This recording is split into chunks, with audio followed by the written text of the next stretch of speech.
నమస్తే. Welcome to red TV. నేను పద్మిని. ప్రస్తుతం మనతో పాటు neuro psychological therapist, astrologer and numerologist Madhavi గారు ఉన్నారు. మాట్లాడదాం. మాధవి గారు నమస్తే అండి. నమస్తే పద్మిని. లాస్ట్ ఎపిసోడ్స్ లో మీరు రావి ఆకుతో దీపాన్ని గురించి చాలా వివరంగా చెప్తున్నారు. ఏ వారం ఎలా పెడితే, దీపం ఎలా పెడితే, ఏ కామ్యార్థం పెడితే అది ఫలితాలను ఇస్తుంది అనే చెప్తున్నారు. ఆది, సోమ, మంగళ గురించి మనం చెప్పుకున్నాం మంగళవారాల వరకు. అయితే ఇక ఇప్పుడు ఈ ఎపిసోడ్ లో బుధ, గురు, శుక్ర ఈ వారాలు ఎలా పెట్టుకోవాలి, ఏ కామ్యార్థం పెట్టుకోవాలి చెప్తారా? తప్పకుండా. ఇప్పుడు రావి ఆకుల పూజ గురించి మనం అనుకున్నట్టు ఆది, సోమ, మంగళ మనం చెప్పుకోవడం జరిగింది. బుధవారం రోజు ఎవరు పెట్టుకోవాలి అని అంటే, మనకి ఏదైనా ఒక కార్యం తలపెట్టినప్పుడు మనకి బోల్డ్ అని విఘ్నాలు వస్తూ ఉంటాయి ఒక్కొక్కసారి. అంటే జనరల్గా ఎలాంటివంటే, పెళ్ళి అనుకున్నామండి, అది పోస్ట్ పోన్ అయింది. లేకపోతే ఇల్లు అనుకున్నాము, అది పోస్ట్ పోన్ అయింది, అది అవడం లేదు.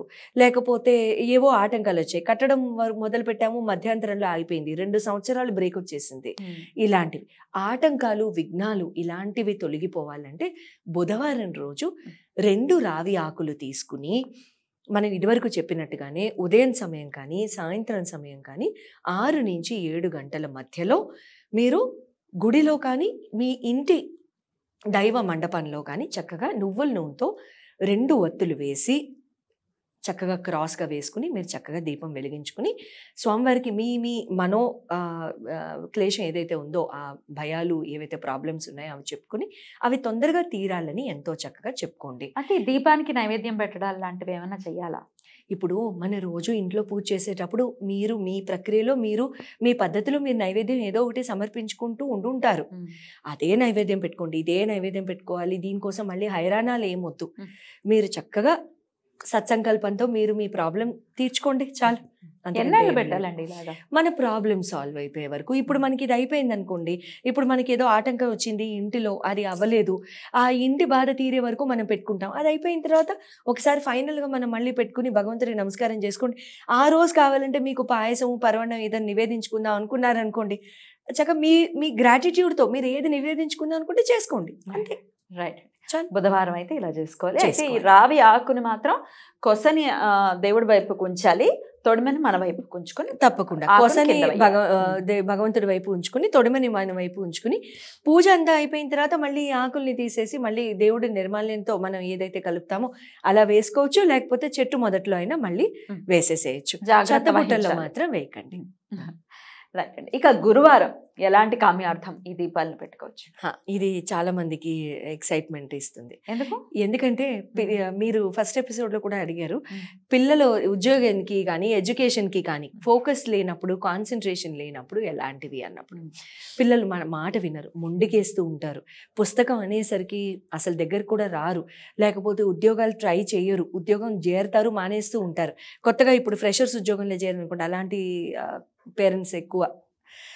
లేకపోతే డిప్రెషన్తో గురైన వాళ్ళు, లేదు మేము ఎగ్జామ్కి అపియర్ అవ్వడం మానేస్తున్నారట.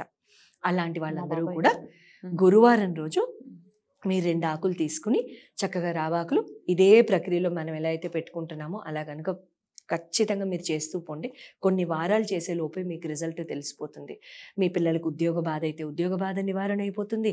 తర్వాత అది వాళ్ళ ఎడ్యుకేషన్ ప్రాబ్లం అయితే ఎడ్యుకేషన్, ఫోకస్ అయితే ఫోకస్, తర్వాత డిప్రెషన్ ప్రాబ్లమ్స్ అయితే అవి కూడా చక్కగా వాళ్ళు ఒక ఇంట్రెస్ట్ అనేది చూపిస్తారు, ఒక శ్రద్ధ అనేది ఉంటుంది వాళ్ళకి. పిల్లల కోసం తల్లిదండ్రులు చేసుకోవచ్చు. తప్పకుండా తల్లులందరూ చేసుకోండి చక్కగాను. తండ్రికి సమయం ఉంటే ఆయన చేసుకుంటారు, లేకపోతే తల్లులకి సమయం ఉంటే వాళ్ళు చేసుకోండి, చక్కగా చేసుకోండి. అయితే పిల్లలు ఉన్న వాళ్ళు వాళ్ళ భవిష్యత్తు కోసం అయితే గురువారం గురువారం మనం దీపం పెట్టుకోవాలి అంటున్నారు. కాదు మాకు పిల్లలు ఇంకా లేరండి, మేము ఇంకొక కోరిక మేరకు చేసుకోవాలి అనుకుంటే గురువారం ఎలా వినియోగించుకోవచ్చు అంటే? గురువారం రోజు పిల్లలు ఇంకా లేరు, పిల్లల కోసం కాదు మాకు ఇంకా వేరే ఏదైనా అనుకున్నప్పుడు అప్పుడు ఏంటంటే భక్తి శ్రద్ధలు, జనరల్గా భక్తి శ్రద్ధ పెరగడానికి గురువారం రోజు రావి చెట్టు అనేది త్రిమూర్తుల స్వరూపంగా భావిస్తాం. త్రిమూర్తుల స్వరూపం కాబట్టి గురుభక్తి ఇంకా లీనమైపోవడానికి, గురుభక్తిలో ఇంకా బాగా లీనమైపోవడానికి, గురు ధ్యాన చేసుకోవడానికి, ఇలాంటి వాటిలన్నిటికీ కూడా గురువారం మీరు చక్కగా చేసుకోవచ్చు. లేకపోతే మీకు కడుపుకి సంబంధించిన ఉదర సంబంధమైన బాధలు ఏమన్నా ఉంటే కొంతమందికి కడుపుకి సంబంధించి ఎన్నో ఆపరేషన్స్ అవుతూ ఉంటాయి.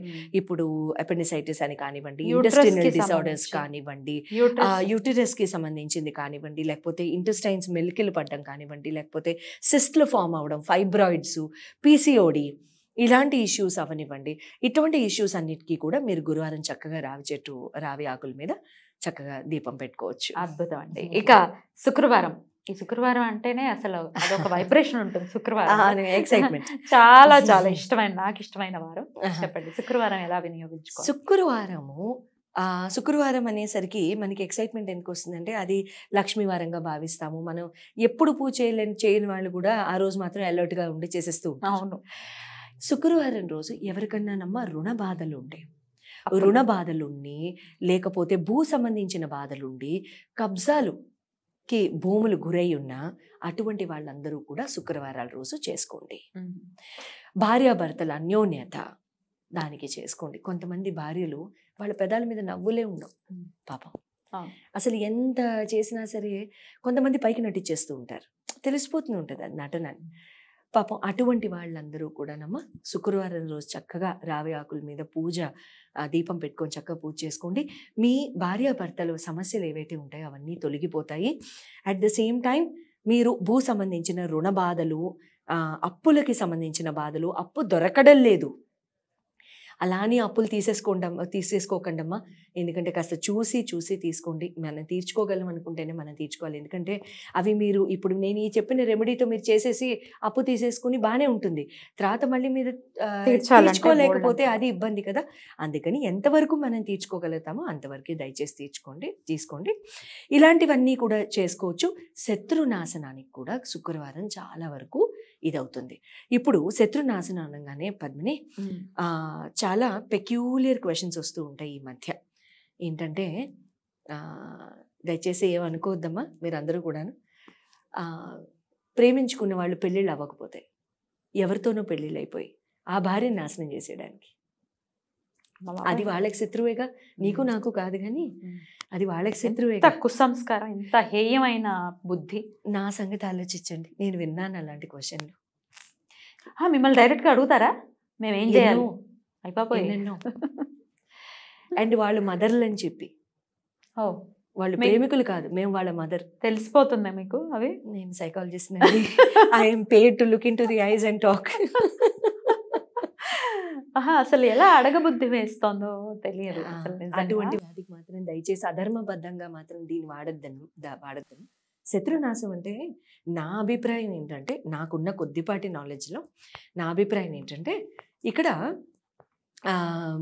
ఎవరో బ్లాక్ మ్యాజిక్లు, వైట్ మ్యాజిక్లు, బ్రౌన్ మ్యాజిక్లు రకరకాలు వింటూ ఉంటాం కదా, అటువంటివి ఎవరో చేసేస్తున్నారు, చేతబళ్ళు చేసేస్తున్నారు. మీరు ఎదగకూడదని ఆడవాళ్ళు అదే పరంగా వాళ్ళు ఎంతైనా సుఖంగా ఉండని, మీరు ఒక 4 రోజులు సుఖంగా ఉంటే చూడలేరు. ఎంతమందిని చూశానో నేను. భలే బాధేస్తుంది. ఎందుకు ఆ వయసు తెచ్చుకుని ఏం చేస్తారు? పెద్దరికం ఎప్పటికీ అంటగట్టలేము వాళ్ళకి. చాలా మంది చెప్తూ ఉంటారు ఇలాంటి స్టోరీస్ విన్నప్పుడు భలే బాధేస్తుంది, వాళ్ళు చెప్పుకున్నప్పుడు భలే ఏడుపు వచ్చేస్తుంది. అటువంటి వాళ్ళకి వాళ్ళు శత్రువులే, మరి తప్పకుండా శత్రువులే, ఆత్మశత్రువులేగా. మీ సంతోషాన్ని చూడలేని వాళ్ళు మీ శత్రువే కదమ్మా. భగవంతుడికి చెప్తున్నారు, అలా కూడా వాళ్ళు నాశనం చేయి తండ్రి అని చెప్పొద్దమ్మా, తప్పకుండా చెప్పకండి. ఎందుకంటే వాళ్ళకి మంచి బుద్ధి ఇవ్వండి తండ్రి, వాళ్ళకి మంచి బుద్ధి ఇవ్వండి. వాళ్ళ అటెన్షన్ మా దగ్గర నుంచి డైవర్ట్ చేసేయండి, వాళ్ళ కళ్ళు మా మీద పడకుండా చేయండి. అలా చేసుకోండి, ఆ రకంగా చేసుకోండి శత్రునాశనం అంటే. లేదు మళ్ళీ లిటిగేషన్లో భూములు ఇరుక్కుపోయాయి, వాళ్ళు ఎవరినో రౌడీని పెట్టి మిమ్మల్ని ఇబ్బంది పెట్టేస్తున్నారు, ఇలాంటి ఫోన్లు కూడా వస్తూ ఉంటాయి. అటువంటి వాళ్ళు తప్పకుండా మరి శత్రునాశనమే, అది తప్పకుండా వాడుకోండి. అలా చేసుకుని చక్కగా చేసుకోండి. మళ్ళీ రావి ఆకులు పూజ అయిపోయిన తర్వాత మళ్ళీ నిర్మాల్యంతో మీరు కలిపేసేయండమ్మా. అండ్ నువ్వుల నూనెతోనే మాత్రమే, నువ్వుల నూనెతోనే సాధారణంగా చేస్తారు పద్మిని, నాకు తెలిసినంత వరకు. ఆవు నెయ్యి కాకుండాను ఆవు నెయ్యి, నువ్వుల నూనె చెప్తారు, నువ్వుల నూనె మాత్రమే వేసుకుని చేసుకోవాలి. చాలా చక్కగా చెప్పారండి. ఇక శనివారం గురించి వివరంగా ఒకే ఎపిసోడ్ లో మనం వివరంగా మాట్లాడుకుందాం. ఎందుకంటే మీరు శనివారానికి సంబంధించి శ్లోకాలు కూడా ఉంటాయి అని అన్నారు కాబట్టి. అవును, అండ్ శనిగ్రహ దోషాలకి మళ్ళీ పరిహారాలకు కూడా మనం విశేషంగా చెప్పుకుందాం అని అనుకుంటున్నాం. తప్పకుండా. సో దానికి కొంచెం సమయం పడుతుంది కాబట్టి మాట్లాడుకుందాం. Thank you so much madam. నమస్తే. నమస్తే పద్మిని.